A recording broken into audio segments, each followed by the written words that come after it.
সব সময় তো আমি ঝাল ঝাল ভর্তার ভিডিও নিয়ে আসি, আজকে আমি মিষ্টি মিষ্টি কিছুর ভিডিও নিয়ে আসলাম। একদম সম্পূর্ণ বিপরীত। মজার এই পায়েস রান্না করেছি, আর আমার কাকি তো পায়েসটা পেয়েই একদম দাঁড়িয়ে খাওয়া শুরু করে দিয়েছে। কি মজা করে খাচ্ছিল। পায়েস রান্না করার জন্য আমি কিন্তু প্রথমেই ছাদ থেকে গিয়ে আমার ছাদ বাগানের যে পোলাও পাতাটা আছে সেই পাতাটা নিয়ে এসেছি। আমি একজনের কাছে শুনেছিলাম তারা নাকি গ্রামে নাকি এইসব রান্না করলে নাকি পোলাও পাতাটা দিলে ভীষণ রকমের একটা ঘ্রাণ বের হয় আর অনেক মজা লাগে।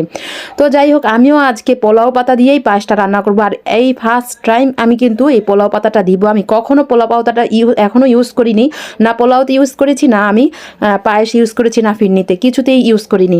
তো যাই হোক, এটা ফিরনি বলা যায়, পায়েসও বলা যায়। রান্না করার জন্য আমার চাচাতো বোন আমাকে অনেক হেল্প করেছে। তো ভাবলাম যে আমি ভিডিও করি, ও যখন কাজ করছে ও আমাকে অনেক হেল্প করেছে। যেহেতু আমি অন্য একটা রান্না কাজে ব্যস্ত ছিলাম, তো ও এইদিকে বললো যে আমি সব কিছু করে দিই। তো আমি টুকটাক দৌড়িয়ে ভিডিও করেছিলাম। তো যাই হোক, এখানে বাদাম কুচি সব কিছু কুচি করে দিয়েছিলাম। আমরা পায়েসে একটা বিশেষ জিনিস দিব, সেটা হলো খেজুর দিব। এই জন্য যে আজকে একটা বিশেষ কারণে এই মিষ্টি জিনিসটা রান্না করা হয়েছে। তো এইটা আসলে আমরা কেউই তেমন খাইনি, কারণ এটা আমি ছোট ছোট বাচ্চাদের জন্য রান্না করেছি। আমি এর আগে যে বাচ্চাগুলোর ভিডিও দেখিয়েছিলাম তাদের জন্যই রান্না করেছি। তো যাই হোক, এখানে 1 কেজি দুধ নিয়ে তার উপর আমি এখানে পানি দিয়ে দিচ্ছি, প্রায় 3-4 মগের মতো পানি দিয়ে দিচ্ছি। পানি না দিলে কিন্তু চালটা ফুটবে না। তো আমি চালটা 1 পর মতো দিয়ে দিয়েছি, পানি বেশি করে দিচ্ছিলাম। তো চুলা ধরানো হচ্ছে, এখানে চুলা ধরিয়েছি। তো ভাবলাম যে গ্যাসের চুলাতে রান্না করব নাকি, আবার ভাবলাম যে না, আমি এখানেই বসিয়ে দিই। তো এইদিকে দুধগুলো জাল দিয়েই আমি দুটো এলাচ আর দুটো এলাচ আমি গুঁড়ো করে নিয়েছিলাম, তারপর দুটো দারুচিনি নিয়েছি। যেহেতু আমি এই গুঁড়ো আস্তে আস্তে জিনিসগুলো পরে কিন্তু উঠিয়ে নিব। তারপর আমি এই পাতাগুলো দিয়েছিলাম, পোলাও পাতা, পোলাওর চালটা দিয়েছিলাম, তারপর আমি চিনি দিয়েছিলাম অনেকখানি, তারপর একটু লবণ দিয়েছি, লবণটা দিলে ভালো লাগে। তারপর আমি নেড়ে চেড়ে দিচ্ছি। তারপর আমি কিন্তু পাউডার দুধও এখানে ইউজ করব, তার কারণ এটা দেওয়ার পরে কিন্তু অনেক একটা ভিন্ন রকম ভালো লাগবে। কয়েকটা আস্ত কিশমিশ দিয়েছি, আমি বাদামের সাথেও কয়েকটা কিশমিশ কেটে নিয়েছি ওখান দিয়ে।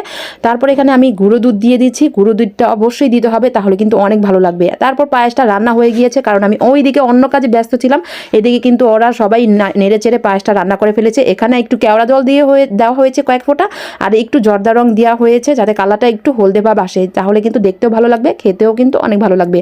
আসলে যে জিনিসটা দেখতে সুন্দর সেই জিনিসটা কিন্তু খেতেও ভীষণ ভালো লাগে।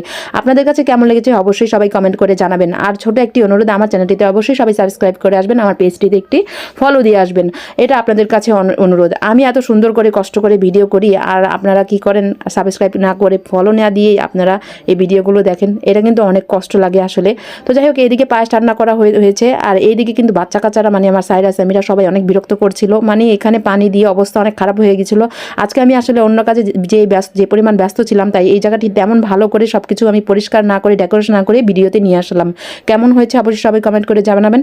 তো সবাই ভালো থাকবেন, সুস্থ থাকবেন। আর এদিকে সবার জন্য বেড়ে দেওয়া হচ্ছে, আমি দূর থেকে ভিডিও করেছিলাম, যতটুকু পেরেছি ভিডিও করেছি, পুরোপুরি যেহেতু না পারিনি। তো সবাই ভালো থাকবেন, সুস্থ থাকবেন, সামনের পথে পাশে থাকবেন। আল্লাহ হাফেজ।